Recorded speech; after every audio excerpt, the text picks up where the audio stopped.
একবার আবু হুরায়রা রাদিয়াল্লাহু আনহু রাসূলুল্লাহ সাল্লাল্লাহু আলাইহি ওয়াসাল্লামের সঙ্গে ছিলেন। এই সময় এক দরিদ্র সাহাবী এসে রাসূলুল্লাহ সাল্লাল্লাহু আলাইহি ওয়াসাল্লামের কাছে বললেন, ইয়া রাসূলাল্লাহ, আমি খুবই অভাবগ্রস্ত, ঘরে খাবারও নেই। প্রিয় নবী সাল্লাল্লাহু আলাইহি ওয়াসাল্লাম সাহাবীদের দিকে তাকিয়ে জিজ্ঞেস করলেন, আজ রাতে কে আমার এই ভাইকে মেহমান করবে? এক সাহাবী বললেন, ইয়া রাসূলাল্লাহ, আমি তাকে আমার ঘরে নিয়ে যাব।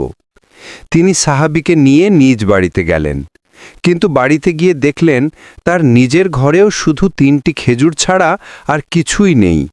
তবুও তিনি স্ত্রীর সঙ্গে পরামর্শ করে একটা পরিকল্পনা করলেন। সাহাবী বললেন, তুমি বাচ্চাদের ঘুম পাড়িয়ে দাও আর প্রদীপের আলো কিছুটা কমিয়ে দিও, যেন অতিথি বুঝতে না পারে আমরা খাচ্ছি না। আমরা না খেয়ে তাকে পুরো 3টি খেজুরই দিও। স্ত্রী রাজি হলেন। তারা ঠিক তেমনটাই করলেন।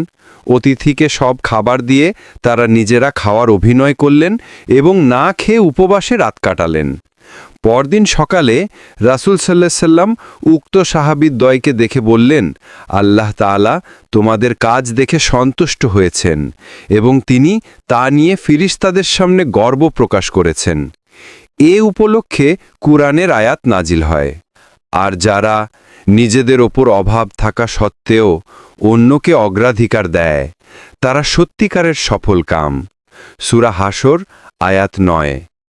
শিক্ষণীয় দিকসমূহ। প্রকৃত তাকওয়া ও ত্যাগ হল গোপনে আল্লাহর জন্য কিছু করে যাওয়া।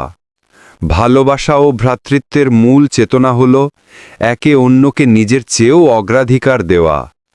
ইখলাসের পুরস্কার দুনিয়াতেও পাওয়া যায়, আখেরাতেও হবে।